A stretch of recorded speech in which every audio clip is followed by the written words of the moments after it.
মৰমৰ ছাত্ৰ ছাত্ৰীসকল তোমালোকক মোৰ চেনেলটোলৈ স্বাগতম জনাইছোঁ। আজিৰ এই ভিডিঅ'টিত তোমালোকৰ চতুৰ্থ শ্ৰেণীৰ আমি আৰু আমাৰ পৰিৱেশ পাঠ্যপুথিৰ ৫ নম্বৰ পাঠ স্বাস্থ্য আৰু সুৰক্ষা নামৰ যিটো পাঠ আছে সেই পাঠটিৰ অনুশীলনীত যিখিনি প্ৰশ্ন দিয়া আছে তাৰ উত্তৰ আজি এই ভিডিঅ'টোৰ যোগেদি তোমালোকলৈ লৈ আহিছোঁ।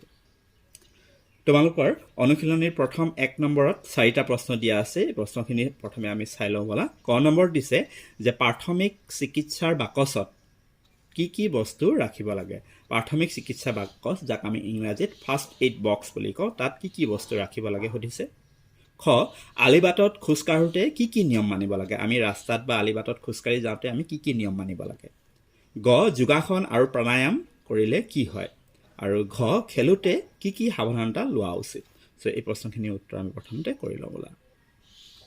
প্ৰথম যিটো ক নম্বৰ প্ৰশ্ন আছিল প্ৰাথমিক চিকিৎসাৰ বাকচত কি কি বস্তু ৰাখিব লাগে, ইয়াৰ উত্তৰত লিখিবা প্ৰাথমিক চিকিৎসাৰ বাকচত বিশুদ্ধ কপাহ, বেণ্ডেজ বা চাফা কাপোৰ, গ্লভছ, থাৰ্মোমিটাৰ, জুলীয়া এণ্টিছেপ্টিক, বীজাণুনাশক মলম, বিষ নিৰাময়ৰ বাবে ব্যৱহাৰ কৰা মলম, এখন সৰু কেঁচি আদি বস্তু ৰাখিব লাগে।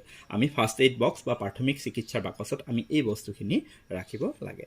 নেক্সট খ নম্বৰ প্ৰশ্ন আলিবাটত খোজকাঢ়োঁতে কি কি নিয়ম মানিব লাগে, ইয়াৰ উত্তৰত লিখিবা আলিবাটত খোজকাঢ়োঁতে আমি মানি চলিবলগীয়া নিয়মবোৰ হ'ল ক আলিবাটত খোজকাঢ়োঁতে সদায় নিজৰ বাওঁ হাতে খোজকাঢ়িব লাগে। সদায় আমি নিজৰ বাওঁ হাতে খোজকাঢ়িব লাগে। তোমালোকে বিদ্যালয়লৈ যাওঁতে বা ক'ৰবালৈ যাওঁতে সদায় আলিবাটৰ তোমালোকৰ বাওঁ হাতে খোজকাঢ়ি যাবা। খ আলিবাট পাৰ হওঁতে প্ৰয়োজন সাপেক্ষে আগলৈ পাছলৈ সোঁফালে আৰু বাওঁফালে চাই লৈ কোনো ধৰণৰ যান বাহন নাহিলেহে পাৰ হ'ব লাগে। আৰু যদি আলিবাট তুমি পাৰ হ'ব বিচাৰিছা তেতিয়া কি কৰিব লাগে, আমি আলিবাট পাৰ হওঁতে আমি ভালদৰে আগলৈ পাছলৈ বা সোঁফালে বাওঁফালে আমি চাই ল'ব লাগে, যাতে কোনো ধৰণৰ যান বাহন যেতিয়া নাহিলেহে আমি কি কৰিব লাগে, আলিবাটটো পাৰ হ'ব লাগে। নেক্সট গ নম্বৰ আলিবাটত সদায় ট্ৰেফিকৰ সংকেত মানি চলিব লাগে। ট্ৰেফিক যিটো ৰুলছ বা ট্ৰেফিক সংকেত আমি মানি চলিব লাগে আলিবাটত।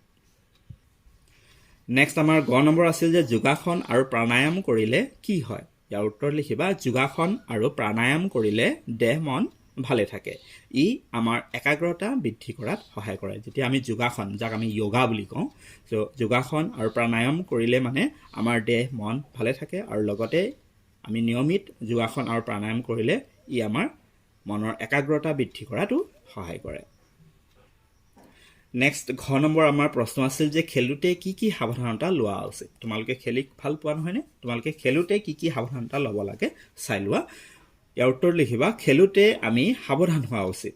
১ নম্বৰ শিল, আইনাৰ টুকুৰা, গজাল আদি পৰি থকা ঠাইত খেলিব নালাগে। তোমালোকে শিল বা আইনাৰ টুকুৰা বা গজাল তেনেকুৱা পৰি থকা ঠাইত নেখেলিবা।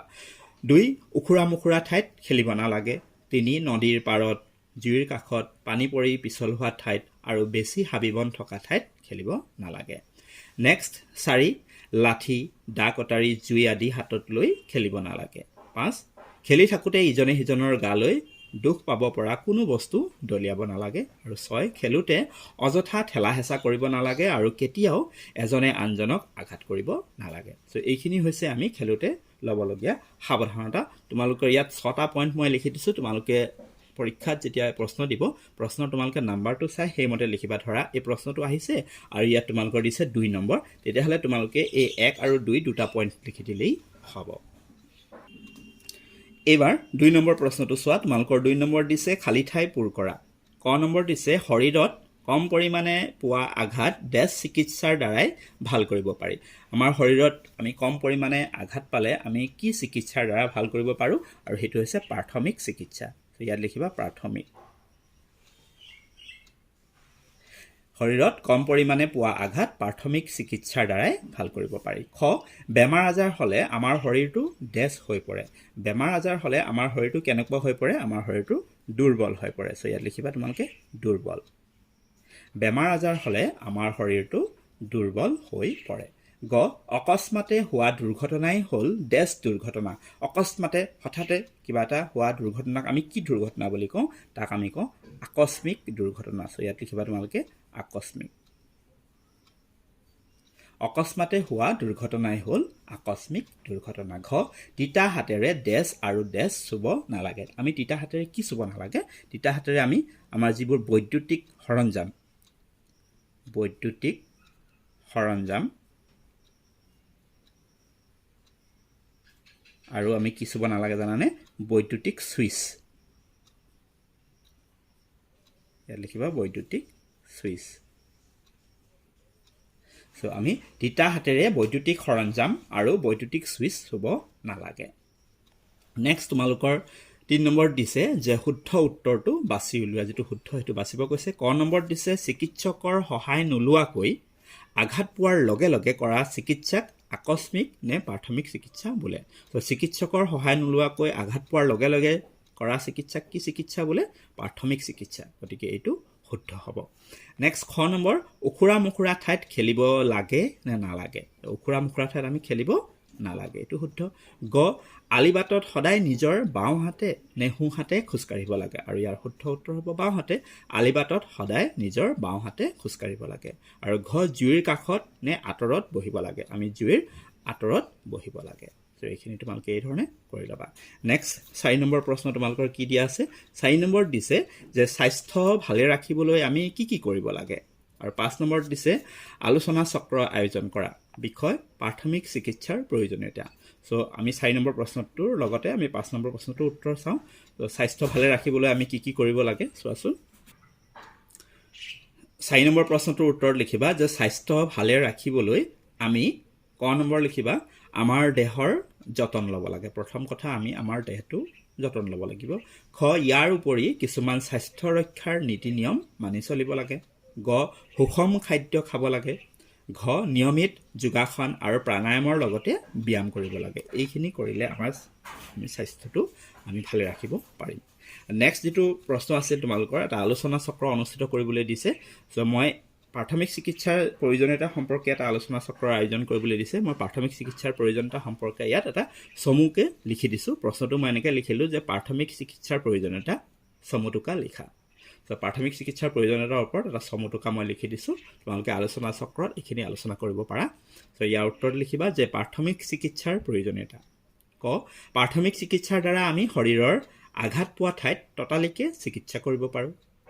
খ ই চিকিৎসা কেন্দ্ৰ গৈ পোৱাৰ আগৰ সময়খিনিত স্বাস্থ্যৰ অধিক অৱনতি ঘটাৰ পৰা ৰক্ষা কৰে। আৰু গত লিখিবা ঘৰতে আমি সৰু সুৰা আঘাতৰ চিকিৎসা প্ৰাথমিক চিকিৎসাৰ দ্বাৰা চিকিৎসকৰ সহায় নোলোৱাকৈ কৰিব পাৰোঁ। চ' এইখিনি হৈছে আমাৰ প্ৰাথমিক চিকিৎসাৰ প্ৰয়োজনীয়তা। প্ৰাথমিক চিকিৎসাটো আমাৰ খুব ইম্পৰ্টেণ্ট হয়নে? আৰু প্ৰাথমিক চিকিৎসাটো আমাক কিয় লাগে, আমাৰ কিয় প্ৰয়োজন? প্ৰথম কথা হৈছে যে আমি শৰীৰত আঘাত পোৱাৰ লগে লগে আমি কি কৰিব পাৰোঁ? ততালিকে প্ৰাথমিক চিকিৎসাৰ দ্বাৰা চিকিৎসা প্ৰদান কৰিব পাৰোঁ। আৰু প্ৰাথমিক চিকিৎসা কৰাৰ লগে লগে কি হয় যে পিছৰ যিখিনি সময় তাৰমানে মেডিকেল বা হস্পিটেললৈ গৈ পোৱাৰ যিখিনি আগৰ সময়খিনি যে গৈ পাবলৈ যিখিনি সময় লাগিব, সেই সময়খিনিত যাতে আঘাতপ্ৰাপ্ত মানুহজন বা ব্যক্তিজনৰ যাতে বেছি স্বাস্থ্যৰ অৱনতি নঘটে তাৰ পৰা প্ৰাথমিক চিকিৎসাই ৰক্ষা কৰে। আৰু আমি প্ৰাথমিক চিকিৎসা কি কৰিব পাৰোঁ? আমি ঘৰতে চিকিৎসকৰ সহায় নোলোৱাকৈ কৰিব পাৰোঁ। আৰু সেইবাবে আমাৰ প্ৰাথমিক চিকিৎসাৰ প্ৰয়োজন। চ' আশা কৰিছোঁ তোমালোকে ভিডিঅ'টো ভাল পালা। প্ৰশ্ন উত্তৰখিনি তোমালোকে লিখি ল'বা ভিডিঅ'টো চাই পেলাই। আৰু মোৰ চেনেলটোত যদি প্ৰথম আহিছা তেন্তে চেনেলটো ছাবস্ক্ৰাইব কৰি ৰাখা যাতে আগলৈ এনেকুৱা ধৰণৰ ভিডিঅ'সমূহ পাই থাকা। আৰু ভিডিঅ'টো লাইক এটা কৰি দিয়া, শ্বেয়াৰ কৰি দিয়া তোমালোকৰ বন্ধু বান্ধৱীৰ মাজত যাতে তেওঁলোকেও ভিডিঅ'টো পায় আৰু প্ৰশ্ন উত্তৰখিনি লিখি ল'ব পাৰে। আৰু মোৰ চেনেলটোত যদি প্ৰথম আহিছা তেন্তে চেনেলটো ছাবস্ক্ৰাইব কৰি ৰাখিবা আৰু চেনেলটোৰ সৈতে জড়িত হৈ থাকিবা, যিহেতু এই চেনেলটোত তোমালোকৰ সকলো বিষয়ৰ ভিডিঅ' নিয়মীয়াকৈ আগবঢ়াই থকা হয়। লগতে তোমালোকে মোৰ চেনেলটোৰ প্লেলিষ্ট ছেকশ্যন এবাৰ চেক কৰি চাব পাৰা। তাত তোমালোকৰ বেলেগ বেলেগ বিষয়ৰ প্লেলিষ্ট ধুনীয়াকৈ কৰা আছে। তোমালোকে নিৰ্দিষ্ট বিষয়ৰ প্লেলিষ্টত গৈ নিৰ্দিষ্ট পাঠৰ ভিডিঅ' চাই তাৰ পৰা আয়ত্ব কৰি ল'ব পাৰা। ক'ৰবাত কিবা অসুবিধা পালে বা বুজি নাপালে তোমালোকে মোক কমেণ্ট বা হোৱাটছআপ যোগে জনাব পাৰা। মোৰ হোৱাটছআপ নম্বৰ হৈছে 7086618134। আৰু ইয়াৰ নেক্সট ভিডিঅ'ত নেক্সট যিটো পাঠ আছে তোমালোকৰ পাঠ 6 বায়ু আৰু আমাৰ চৌপাশ, সেই পাঠটিৰ অনুশীলনৰ প্ৰশ্ন উত্তৰ তোমালোকৰ লৈ আহিম। আৰু তাৰ লিংক তোমালোকে এই ভিডিঅ'ৰ ডেছক্ৰিপশ্যন বক্সত পাই যাবা। আৰু লগতে তোমালোকৰ এই পাঠটিৰ আগৰ যিখিনি 4টা পাঠ তোমালোকে সেই 4টা পাঠৰ ভিডিঅ' মই ইতিমধ্যে কৰিছোঁ আৰু তাৰ লিংক এই ভিডিঅ'ৰ ডেছক্ৰিপশ্যন বক্সত আছে। যিসকল ছাত্ৰ ছাত্ৰীয়ে সেই পাঠসমূহৰ অনুশীলনৰ প্ৰশ্ন উত্তৰ লিখি ল'ব পৰা নাই তোমালোকে এই ভিডিঅ'সমূহ ডেছক্ৰিপশ্যন বক্সৰ পৰা চাই ল'ব পাৰিবা। আৰু যদি ডেছক্ৰিপশ্যন বক্সৰ পৰা কোনোবাই লিংক উলিয়াই ভিডিঅ' চাব নাজানা তেন্তে মোক হোৱাটছআপ কৰি জনাবা। তোমালোকক মই নিৰ্দিষ্ট পাঠৰ লিংকসমূহ দি দিম। ভিডিঅ'টো চোৱাৰ বাবে ধন্যবাদ।